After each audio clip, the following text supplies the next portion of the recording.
नमस्कार, आप देख रहे हैं आवाज इंडिया, देश की भरोसेमंद आवाज। मैं हूं पिंकी। खबरों का सिलसिला शुरू करने से पहले आइए नजर डाल लेते हैं आज की हेडलाइंस पर। भारत जॉर्डन साझेदारी पर पीएम मोदी का जोर, पुराने व्यापारिक रास्तों को जीवित करने का दिया संदेश। मनरेगा का नाम बदलने पर संसद में घमासान, प्रियंका गांधी ने केंद्र सरकार पर साधा निशाना। राहुल एवेन्यू कोर्ट का बड़ा फैसला, नेशनल हेराल्ड केस में राहुल और सोनिया गांधी को मिली राहत। सॉल्ट लेक स्टेडियम में हंगामे के बाद बंगाल के खेल मंत्री अरूप बिस्वास ने दिया इस्तीफा। और यूएई में जयशंकर की कूटनीतिक पहल, भारत यूएई साझेदारी को नई मजबूती मिली। अब खबरें विस्तार से। प्रधानमंत्री मोदी ने जॉर्डन दौरे के आखिरी दिन सम्मान में आयोजित इंडिया जॉर्डन बिजनेस फोरम को संबोधित किया है। उन्होंने भारत और जॉर्डन के बीच व्यापार और निवेश को बढ़ाने पर जोर दिया और दोनों देशों के व्यावसायिक नेताओं के साथ नए आर्थिक अवसर तलाशने की बात कही। पीएम मोदी ने कहा कि यह साझेदारी केवल आंकड़ों तक सीमित नहीं, बल्कि इसे लंबे समय तक मजबूत और भरोसे पर आधारित बनाया जाना चाहिए। फोरम में उपस्थित नेताओं ने भी दोनों देशों के व्यापारिक संबंधों को नई ऊंचाइयां देने के महत्व को स्वीकार किया है। पीएम मोदी ने अपने संबोधन में गुजरात से यूरोप तक पुराने व्यापारिक रास्तों का जिक्र किया और कहा है कि अब समय आ गया है कि इन रास्तों और रिश्तों को फिर से जीवित किया जाए। उन्होंने जॉर्डन की भौगोलिक स्थिति को अवसर में बदलने और आर्थिक विकास बढ़ाने पर चर्चा की। मोदी ने जॉर्डन को एक सेतु बताते हुए कहा है कि यह अलग अलग क्षेत्रों में सहयोग और तालमेल बढ़ाने में अहम भूमिका निभा रहा है। उन्होंने दोनों देशों के भविष्य के लिए भरोसे और साझेदारी पर आधारित दृष्टिकोण अपनाने पर जोर दिया। भारत और जॉर्डन मिलकर दुनिया की इस जरूरत को पूरा करने में बड़ा रोल निभा सकते हैं। मैं आपसी सहयोग के कुछ की सेक्टर्स की चर्चा आपके साथ जरूर करना चाहूंगा। ऐसे सेक्टर जहां विजन, वायबिलिटी और वेलोसिटी ये तीनों मौजूद है। पहला, डिजिटल पब्लिक इंफ्रास्ट्रक्चर और आईटी। इसमें भारत का अनुभव जॉर्डन के बहुत काम आ सकता है।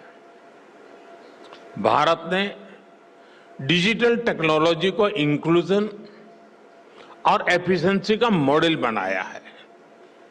हमारे यूपीआई, आधार, डिजी लॉकर जैसे फ्रेमवर्क्स आज ग्लोबल बेंचमार्क बन रहे हैं। हिज मैजेस्टी और मैंने इन फ्रेमवर्क्स को जॉर्डन के सिस्टम से जोड़ने पर चर्चा की है। हम दोनों देश फिनटेक, हेल्थ टेक, एग्रीटेक ऐसे अनेक सेक्टर्स में अपने स्टार्टअप्स को डायरेक्टली कनेक्ट कर सकते हैं। लोकसभा में मनरेगा से जुड़ा नया विधेयक पेश होते ही सियासी तूफान खड़ा हो गया है। केंद्र सरकार ने मनरेगा का नाम बदलकर वीबीजी रामजी करने का प्रस्ताव रखा है। इस कदम पर विपक्ष ने कड़ा ऐतराज जताया। कांग्रेस सांसद प्रियंका गांधी वाड्रा ने इसे संविधान की भावना के खिलाफ बताया। उन्होंने कहा है कि सरकार नाम बदलने में व्यस्त है, जबकि जमीनी स्तर पर फंडिंग घट रही है। प्रियंका ने सवाल उठाया है कि नए बोर्ड और प्रचार पर खर्च होता है, मजदूरी बढ़ाने पर क्यों नहीं। उन्होंने कहा कि काम के दिन 100 से 125 करने की बात है, लेकिन दिहाड़ी पर चुप्पी है। यह विधेयक संसद में आते ही बहस का केंद्र बन गया। वहीं महात्मा गांधी का नाम हटाए जाने पर प्रियंका गांधी भावुक हो गई। उन्होंने कहा है कि गांधी जी पूरे देश के परिवार जैसे हैं, किसी एक सोच से उनका नाम हटाना गलत है। उन्होंने बिल को स्टैंडिंग कमेटी को भेजने की मांग की है। दूसरी ओर तृणमूल कांग्रेस के सांसद सौगत राय ने भी आपत्ति जताई और कहा है आज के दौर में गांधी की सोच ज्यादा प्रासंगिक है। कांग्रेस महासचिव केसी वेणुगोपाल ने इसे बापू का अपमान बताया। सपा सांसद धर्मेंद्र यादव ने भी इसका विरोध किया। विपक्ष ने आरोप लगाया है कि फंडिंग का बोझ राज्यों पर डाला जा रहा है। अब सवाल यही है कि क्या सरकार नाम बदलने से आगे बढ़कर मजदूरों की मजदूरी और अधिकारों पर भी उतनी ही गंभीरता दिखाएगी, या ये बहस संसद तक ही सीमित रह जाएगी।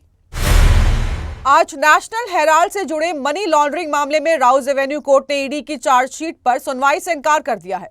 इस फैसले से राहुल गांधी और सोनिया गांधी को बड़ी राहत मिली है।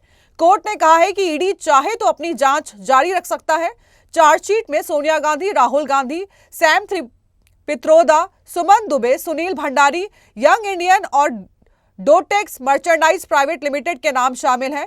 कांग्रेस का आरोप था कि यह कार्रवाई राजनीतिक प्रतिशोध पर आधारित है। वहीं ईडी का दावा है कि यह गंभीर आर्थिक अपराध है जिनमें फर्जीवाड़ा और मनी लॉन्ड्रिंग के प्रमाण मिले हैं। ईडी ने आरोप लगाया है कि कांग्रेस नेताओं ने एजीएल की 2000 करोड़ रुपए की संपत्ति को अधिग्रहित करने के लिए यंग इंडियन कंपनी के माध्यम से सिर्फ 50 लाख रुपए में कब्जा किया। इस कंपनी के 76% शेयर सोनिया और राहुल गांधी के पास हैं। इस मामले में अपराध से अर्जित आय 988 करोड़ रुपए मानी गई है और संबंधित संपत्तियों का बाजार मूल्य 5000 करोड़ रुपए बताया गया है। जांच के दौरान 12 अप्रैल 2025 को दिल्ली, मुंबई और लखनऊ में एजीएल की संपत्तियों को कुर्क किया गया था। कुल 661 करोड़ रुपए की अचल संपत्तियों और 90.2 करोड़ रुपए के शेयर जब्त किए गए हैं। आपको बता दें कि नेशनल हेराल्ड केस 1938 में जवाहरलाल नेहरू द्वारा स्थापित अखबार से जुड़ा है, जिसका प्रकाशन एजीएल करता था और 2008 में वो बंद हो गया। लियोनेल मेसी के कार्यक्रम के दौरान कोलकाता के सॉल्ट लेक स्टेडियम में मची अफरा तफरी ने बड़ा सियासी मोड़ ले लिया है। पश्चिम बंगाल सरकार के खेल मंत्री अरूप बिस्वास ने अपने पद से इस्तीफा दे दिया है। उन्होंने मुख्यमंत्री ममता बनर्जी को पत्र लिखकर इस्तीफे की जानकारी दी। अरूप बिस्वास ने कहा है कि वो मामले की निष्पक्ष और स्वतंत्र जांच सुनिश्चित करना चाहते हैं। इस घटना से सरकार और खेल प्रेमियों की छवि को नुकसान पहुंचा है। मंत्री ने नैतिक जिम्मेदारी लेते हुए पद छोड़ने की बात कही। उन्होंने जांच में पूरा सहयोग देने का भरोसा जताया। आपको बता दें कि शनिवार को मेसी की एक झलक पाने के लिए हजारों फैंस सॉल्ट लेक स्टेडियम पहुंचे थे। वीवीआईपी और अधिकारियों की भीड़ के कारण आम दर्शकों को मेसी दिखाई ही नहीं दिए। इससे नाराज फैंस ने स्टेडियम में तोड़फोड़ शुरू कर दी। हालात काबू से बाहर होने पर पुलिस को लाठीचार्ज करना पड़ा। व्यवस्था बहाल करने के लिए रैपिड एक्शन फोर्स यानी कि RAF को तैनात किया गया। हालात बिगड़ते देख मेसी तय समय अनुसार से पहले ही स्टेडियम छोड़कर निकल गए। मामले में आयोजक शताद्रु दत्ता को गिरफ्तार किया गया है। जांच के लिए 4 सदस्यीय SIT गठित की गई और कई अधिकारियों पर कार्रवाई हुई है। भारत और संयुक्त अरब अमीरात के रिश्तों को और गहराई देने के लिए विदेश मंत्री एस जयशंकर ने UAE के शीर्ष नेतृत्व से अहम मुलाकातें की। यह दौरा ऐसे समय में हुआ जब दोनों देशों के संबंध तेजी से रणनीतिक रूप ले रहे हैं। जयशंकर 3 दिन तक चले सिर बनी यास फोरम 2025 में शामिल होने के बाद आबू धाबी पहुंचे। वहां उन्होंने UAE के उप प्रधानमंत्री और विदेश मंत्री शेख अब्दुल्ला बिन जायद अल नहयान से मुलाकात की। दोनों नेताओं ने 16वीं संयुक्त आयोग बैठक की सह अध्यक्षता की। साथ ही 5वें रणनीतिक संवाद को भी आगे बढ़ाया गया। विदेश मंत्री जयशंकर ने UAE के उपराष्ट्रपति शेख मंसूर बिन जायद बिन सुल्तान अल नहयान से भी बातचीत की। इस बैठक में आर्थिक सहयोग और रक्षा साझेदारी को मजबूत करने पर खास जोर दिया गया।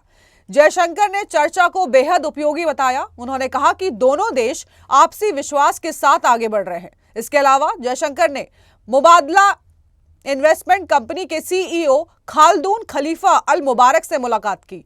बातचीत में वैश्विक भू आर्थिक हालात पर विचार साझा किए गए। भारत में निवेश की संभावनाओं पर भी चर्चा हुई। वहीं इसी दौरे ने भारत UAE रिश्ते को नई गति दी है। वक्त हो चला है एक छोटे से ब्रेक का।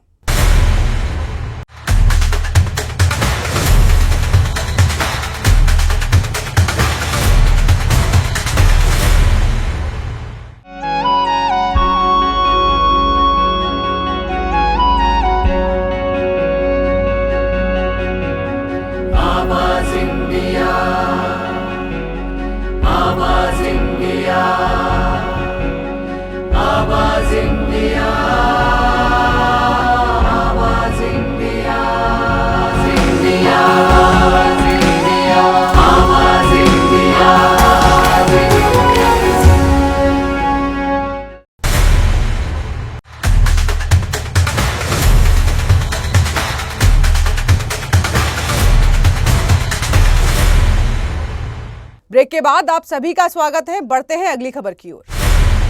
सैन फ्रांसिस्को में एक केबल कार के अचानक रुकने से 15 लोग घायल हो गए हैं। हादसे में घायलों में से 2 को अस्पताल ले जाया गया है, जबकि 11 अन्य को प्राथमिक इलाज के बाद छुट्टी दे दी गई है।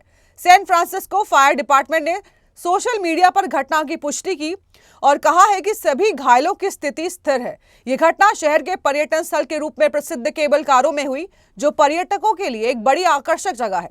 San Francisco municipal transportation agency ने कहा है कि यह घटना की सक्रिय रूप से जांच की जा रही है। केबल कारों में यात्री सीट बेल्ट नहीं पहनते और वाहन आंशिक रूप से खुली हवा वाले होते हैं। एजेंसी ने बताया है कि यात्रियों की सुरक्षा उनकी सर्वोच्च प्राथमिकता है और भविष्य में ऐसे हादसे रोकने के लिए सभी आवश्यक कदम उठाए जाएंगे। केबल कारों का परिचालन 1870 के दशक से शुरू हुआ था और 1960 में इन्हें राष्ट्रीय ऐतिहासिक स्थल घोषित किया गया था। राजस्थान के मुख्यमंत्री भजन लाल शर्मा ने 15 दिसंबर को अपनी सरकार के 2 साल पूरे होने और अपने जन्मदिन के अवसर पर सियासी संदेश दिया है। दिन की शुरुआत उन्होंने मंदिरों और गौशाला में पूजा अर्चना से की। बाकी शाम को आयोजित सार्वजनिक कार्यक्रम में लोगों को संबोधित किया। इस दौरान उन्होंने अपनी सरकार की उपलब्धियां गिनाई और कांग्रेस पर गंभीर भ्रष्टाचार के आरोप भी लगाए। सीएम ने कहा है कि लूट और झूठ का खेल किसी भी कीमत पर बर्दाश्त नहीं किया जाएगा और बड़े लोगों के खिलाफ भी कार्रवाई होगी। सीएम ने कांग्रेस को चुनौती देते हुए कहा है कि वो सदन के अंदर और बाहर बहस के लिए तैयार हैं। उन्होंने आरोप लगाया है कि कांग्रेस के 70 साल तक देश और प्रदेश को लूटा है और आज सवाल उठाने का ढोंग कर रही है। इसके जवाब में राजस्थान कांग्रेस ने तीखी प्रतिक्रियाएं दी है। विधानसभा में कांग्रेस चीफ व्हिप रफीक खान ने सरकार के दावों को झूठा बताया और कहा है कि 2 साल में सरकार जनता से जुड़े 5 काम गिनाने में भी असफल रही है। उन्होंने कहा है कि इसीलिए सरकार विरोधी दल को ही निशाना बना रही है। क्योंकि जिस भरोसे के साथ 2 साल पहले राजस्थान की जनता ने हमारी सरकार बनाई, हम कहना चाहते हैं जिस संकल्प पत्र के माध्यम से हम जनता के बीच में गए थे, मैं आपके माध्यम से कहना चाहता हूं कि वो 70% के लगभग हमने वायदे पूरे किए हैं। आजकल एआई तकनीक का इस्तेमाल तेजी से बढ़ रहा है, लेकिन इसे गलत दिशा में इस्तेमाल करने के मामले भी सामने आ रहे हैं। ऐसे ही एक विवाद महाकालेश्वर मंदिर से जुड़ा सामने आया है। सोशल मीडिया पर वायरल हुई 2 तस्वीरों में से एक में युवक को खुद को मंदिर के गर्भगृह में दिखाया गया है। तस्वीरों में वो कभी शिवलिंग के पास तो कभी पाटे पर बैठा दिखाई दिया। आपको बता दें कि पाटे पर बैठने का अधिकार केवल मुख्य पुजारियों को ही है। तस्वीरों के वायरल होते ही मंदिर के पुजारियों में नाराजगी फैल गई है।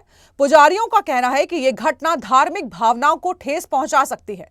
महाकाल मंदिर के पुजारी पंडित महेश पुजारी ने इस कृत्य को गंभीर बताया और युवक के खिलाफ एफआईआर दर्ज कराने की मांग की है। उनका कहना है कि इस तरह के फर्जी फोटो लोगों को भ्रमित कर सकते हैं और मंदिर की गरिमा को नुकसान पहुंचा सकते हैं। पुजारियों ने सोशल मीडिया पर सकारात्मक उपयोग करने की अपील की है। उन्होंने कहा कि धार्मिक स्थलों और परंपराओं का मजाक बनाना ठीक नहीं है। युवाओं से आग्रह किया गया है कि वे सोशल मीडिया का इस्तेमाल रचनात्मक और शिक्षाप्रद कार्यों के लिए ही करें। प्रशासन और मंदिर समिति से मामले में सख्त कार्रवाई की उम्मीद जताई जा रही है। साल 2025 बॉलीवुड के लिए कई यादगार पलों से भरा रहा और अब इसी कड़ी में आज यानी कि विजय दिवस के मौके पर बॉर्डर 2 का टीजर रिलीज किया गया है। फीचर फिल्म की तरह शुरू होने वाला ये टीजर देशभक्ति, जज्बे और हाई ऑक्टेन एक्शन से भरपूर नजर आ रहा है। सनी देओल एक बार फिर मेजर कुलदीप सिंह के दमदार अवतार में दिखते हैं, जिनकी आवाज और तेवर टीजर की जान है। उनके साथ वरुण धवन, दिलजीत दोसांझ और आहान शेट्टी की मौजूदगी फिल्म को नई ऊर्जा देती है। टीजर में गोलियों की गूंज, जंग का माहौल और दुश्मन को ललकारते संवाद रोंगटे खड़े कर देते हैं। हर फ्रेम में देश के लिए मर मिटने का जुनून साफ झलकता है। पहली झलक से ही फिल्म का स्केल और भावनात्मक गहराई सामने आ जाती है और यही वजह है कि टीजर रिलीज होते ही सोशल मीडिया पर छा गया। टीजर की शुरुआत सनी देओल के दमदार डायलॉग से होती है, जिसमें वो कहते हैं, तुम जहां से भी घुसने की कोशिश करोगे वहां से हमारे सैनिक तुम्हें मिल जाएंगे। और टीजर का अंत, आवाज कहां तक जानी चाहिए, लाहौर तक, इस डायलॉग से होती है। सनी देओल का स्क्रीन प्रेजेंस दर्शकों को पुराने बॉर्डर की याद दिलाता है। वरुण धवन, दिलजीत दोसांझ और आहान शेट्टी भी जोशीले सैनिकों के रूप में नजर आते हैं। आपको बता दें कि फिल्म 1997 की सुपरहिट बॉर्डर का सीक्वल है और 23 जनवरी 2026 को गणतंत्र दिवस वीकेंड पर रिलीज होगी। बॉर्डर 2 का टीजर साफ संकेत देता है कि अगले साल ये देशभक्ति सिनेमा की सबसे बड़ी पेशकश बनने वाली है। चमक दमक और सुर्खियों से दूर विराट कोहली और अनुष्का शर्मा एक बार फिर आध्यात्मिक शांति की तलाश में वृंदावन पहुंचे। सर्दियों के मौसम में दोनों प्रेमानंद जी महाराज के आश्रम में श्रद्धा भाव से नजर आए। दोनों के माथे पर तिलक था और दोनों जमीन पर बैठकर पूरी एकाग्रता से महाराज जी की बातें सुनते दिखे। हर साल की तरह इस बार भी उनकी सादगी ने लोगों का ध्यान अपनी ओर खींचा। कड़कड़ाती ठंड के बावजूद आस्था में कोई कमी नहीं दिखी। वहीं प्रेमानंद महाराज ने सेवा, विनम्रता और नाम जप का महत्व समझाते हुए जीवन का सार बताया। उन्होंने कहा है कि सांसारिक सुखों से ऊपर उठकर ईश्वर की शरण में जाना ही सच्चा आनंद है। विराट कोहली हर बात पर सहमति जताते हुए शांत भाव से बैठे रहे। भावुक क्षण में अनुष्का ने कहा, हम आपके हैं महाराज जी। इस पर महाराज जी मुस्कुराए और बोले, हम सब श्री जी के हैं। ये संवाद वहां मौजूद लोगों के लिए गहरी आध्यात्मिक अनुभूति बन गया। सेलेब्स की चकाचौंध से दूर रहकर कपल ने एक बार फिर भक्ति को प्राथमिकता दी। तो देश और दुनिया की बड़ी खबरों में फिलहाल के लिए इतना ही। जुड़े रहिए आवाज इंडिया के साथ, जल्द होगी मुलाकात। तब तक के लिए नमस्कार।